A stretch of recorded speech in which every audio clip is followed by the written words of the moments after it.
Hello साथियों, नमस्कार। स्वागत है आप सभी का। कैसे हैं आप सब? उम्मीद करते हैं आप सभी अच्छे होंगे। आपकी तैयारी अच्छी चल रही होगी।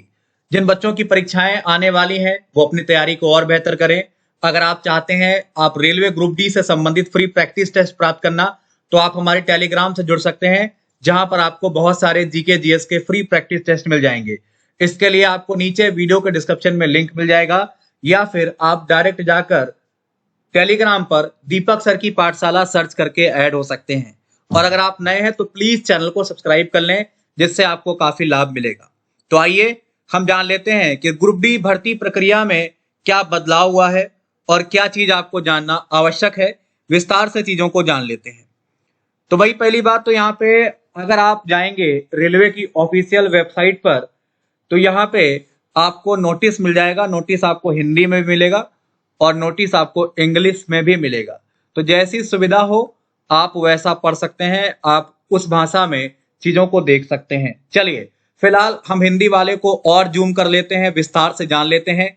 भारत सरकार रेल मंत्रालय रेलवे बोर्ड, रेलवे में लेवल 1 की नौकरियों के लिए शैक्षणिक योग्यता, इसको लेकर आइए यहाँ पर आपको हम बता देते हैं। जो कहानी बदली है वो आपके समक्ष में प्रस्तुत है। ध्यान आकर्षण, रेलवे में लेवल 1 की नौकरियों के लिए शैक्षणिक योग्यता।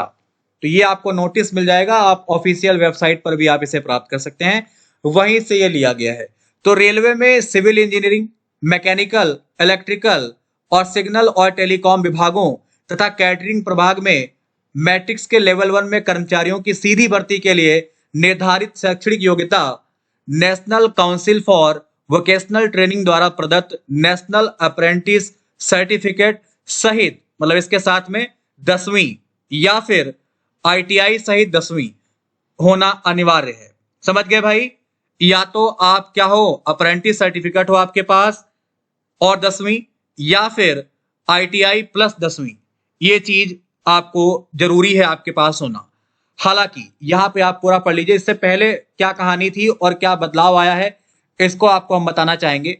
हालांकि रेलवे के तकनीकी विभाग में लेवल 1 में कर्मचारियों की सीधी भर्ती के लिए रेलवे भर्ती बोर्ड के द्वारा केंद्रीकृत रोजगार सूचना क्रमांक 2/2018, मतलब 2018 वाली वैकेंसी, और आरआरसी 1/2019 के तहत क्रमशः फरवरी 2018 और मार्च 2019 में प्रकाशित अधिसूचित पदों रिक्तियों के लिए निर्धारित शैक्षणिक योग्यता में छूट देते हुए शैक्षणिक योग्यता 10वीं पास, या देखिए 10वीं पास या था, लेकिन यहाँ पे बदलाव क्या हो गया है?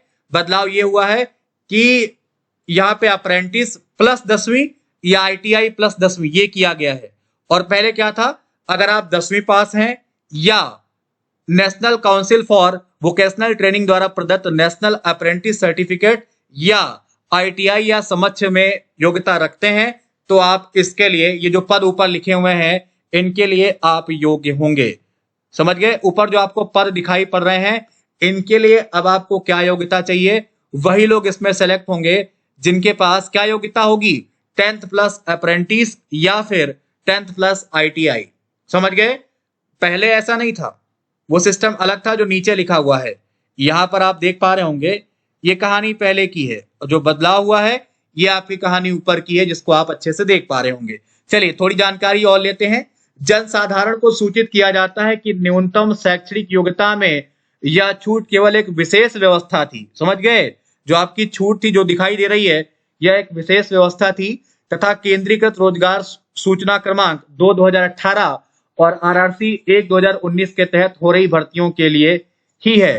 रेलवे में तकनीकी विभागों यानी सिविल इंजीनियरिंग, मैकेनिकल, इलेक्ट्रिकल और सिग्नल और टेलीकॉम विभागों और कैटरिंग प्रभाग में पे मैट्रिक्स के लेवल 1 में भविष्य में होने वाली भर्तियां, जिनकी सूचना 15/6/2019 के बाद जारी होगी, के लिए न्यूनतम शैक्षणिक योग्यता national council for vocational training द्वारा प्रदत्त नेशनल अप्रेंटिस सर्टिफिकेट सहित 10वीं उत्तीर्ण हो या आईटीआई सहित 10वीं उत्तीर्ण ही होगी।